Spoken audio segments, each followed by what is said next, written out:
परम श्रद्धेय स्वामी जी, सभी के लिए आदरणीय एनसीईआरटी के पूर्व निदेशक तथा एनसीटी के पूर्व चेयरमैन प्रोफेसर जगमोहन सिंह राजपूत जी, शास्त्री जी, अभी मैं जैसा कि पहले बोल चुका हूं यहीं पर, इसके पहले कि बड़े पुण्य संचित किए थे मैंने कि एक अवसर मिल गया कि मैं आप सबके बीच में आया। हरिद्वार तो बहुत बार आया और जब आया था तो स्वामी जी का जन्म भी नहीं हुआ था, तो मैं कोई परीक्षा लेने यहां आया था, तब की बात है। और उसके बाद अब आने का अवसर मिला।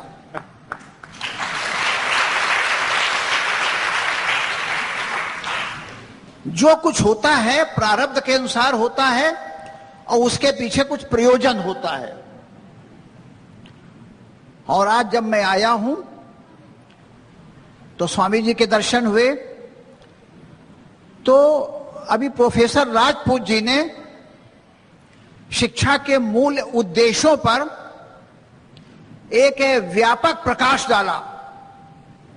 अपनी बात जो समझ में आई वो ये है कि शिक्षा का जो एक मूल उद्देश्य है, एक हर व्यक्ति का यानी उसके व्यक्तित्व का पूरा विकास कर देना।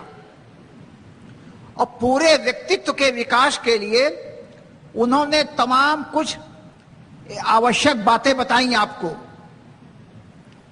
और उसी में उन्होंने फिर आगे जोड़ा है कि उन गांधी जी की 7 बातों का उल्लेख भी उन्होंने किया कि गांधी जी को बहुत आशंका थी कि पूरा देश आजादी के मिलने के बाद उन 7 बुराइयों से बुरी तरीके से ग्रसित हो जाएगा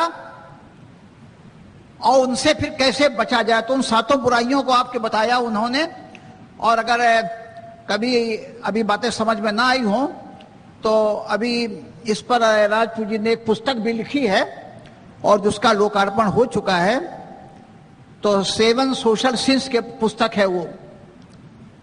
और अंत में एक राजपूत जी को शिक्षा के क्षेत्र में काम करने के लिए यूनेस्को का पुरस्कार मिला।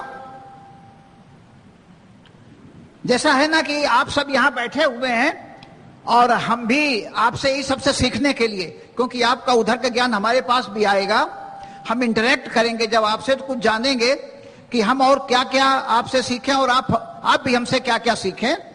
तो राजपूत जी ने शिक्षा के क्षेत्र में एक आमूल चूल परिवर्तन करना चाहे, एक व्यवस्था का परिवर्तन। हम कहते हैं ना कि हम व्यवस्था बदलेंगे, शिक्षा व्यवस्था बदलेंगे, राजनैतिक व्यवस्था बार बार बदलती रहती है, फिर सामाजिक व्यवस्था बदलेंगे, आर्थिक व्यवस्था बदलेंगे, बदल करके आप देख भी रहे हैं क्या हो रहा है, ऐसे करेंगे। तो आपने भौतिक विज्ञान, रसायन विज्ञान, गणित, राजनीति विज्ञान, इतिहास, समाज विज्ञान, तमाम की पुस्तकें नए सिरे से लिखी गई। आप बताइए, भौतिक विज्ञान तो शाश्वत है ना, अगर उसमें राष्ट्र गौरव डाला जाए, रसायन विज्ञान में राष्ट्र गौरव डाला जाए जिसको राष्ट्र भूल चुका है। हम पूरी साइंस पढ़ रहे हैं, लेकिन एक अगर स्क्वायर में या रेक्टेंगल के अंदर राष्ट्रीय गौरव की चीज आ जाए तो हमको भी लगा था हम भी कुछ थे, तो हम भी आगे और भी कुछ कर सकते हैं। एक राष्ट्र गौरव की बात है, ये भावना की बात है। तो क्या आपने कभी सुना है कि शिक्षा का भी भगवाकरण होता है क्या? गुरु जी की वेशभूषा में शिक्षा को भी रंग दी जाती? नहीं ना होता, नहीं हुआ। तो एक यूनेस्को संस्था है, उसमें राजपूत जी को चुना गया कि इनको एक पूरे विश्व का एक सम्मान दिया जाए जिसको कहते हैं यूनेस्को पुरस्कार। यूनेस्को ने क्या कहा है, 21वीं शताब्दी में शिक्षा का मूल्य उद्देश्य क्या है? आज जो हम 21वीं शताब्दी में शिक्षा पढ़ रहे हैं, वो कदाचित शिक्षा का मूल्य उद्देश्य राजपूत जी को जो पुरस्कार दिया गया उसमें छिपा हुआ है। वो क्या है? आपस में मिलजुल करके रहना और सामाजिक सद्भाव को बढ़ाते जाना, बढ़ाते जाना, बढ़ाते जाना। आज 21वीं शताब्दी में और आने वाली सभी शताब्दियों में शायद शिक्षा का उद्देश्य यही रहेगा, और शायद उसी के लिए हम भी यहाँ इकट्ठा हुए हैं। और पातंजलि जो हमारी योग पीठ है, एक शिक्षा की एक व्यवस्था खड़ी हो रही है, जिसमें आप हमारे आचार्य होंगे और आप हमारे देश विदेश में हमारे जाकर के प्रतिनिधि होंगे। तो राजपूत जी ने वो काम किया और हम उसी एक काम के लिए पुनः हम लोग और सभी लोग यहाँ पर, खंडेलवाल साहब, हम सभी लोग यहाँ पर आए हुए हैं। ज्यादा मैं इस पे कुछ नहीं बोलूंगा, क्योंकि आप जो कुछ यहाँ ग्रहण करें आधे अधूरे मन से ग्रहण ना करें, पूरे मन से ग्रहण करें, क्योंकि आप एक भयंकर एक तपस्या में लीन हो।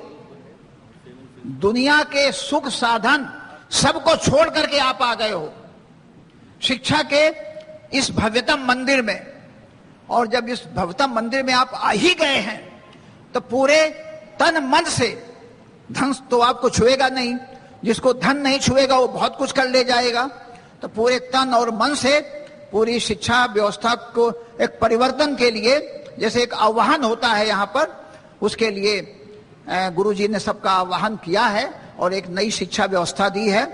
एक गुरुकुल पद्धति है, एक आयुर्विज्ञान संस्थान भी है यहाँ पर। हम गुरुजी से अलग से भी कुछ अनुरोध करेंगे एक कृषि व्यवस्था के बारे में, क्योंकि अभी तो ये मैं कहूँगा शिक्षा व्यवस्था शैशव काल है इसका। ये धीरे धीरे अभी स्वामी जी को तो कम से कम अभी 50 वर्ष तक जम करके कुछ करवाना है। अभी हम 20 साल तक तो हम भी कुछ कर पाएंगे उसमें। तो अभी लगातार आपके बीच में हम आते रहेंगे, पर हमें एक अद्भुत एक क्षण, एक आनंद के क्षण आपसे बांट करके आपसे जा रहे हैं। बहुत कुछ आपसे सीख के जाएंगे, बहुत कुछ दे के जाएंगे और बार बार आएंगे। ये सभी जो ग्रेजुएट्स हैं, ये हमारी जो ग्रेजुएट छात्राएं, इन सब से मिल करके हम जाएंगे और आपस में तमाम विचारों का आदान प्रदान होगा। बहुत बहुत धन्यवाद।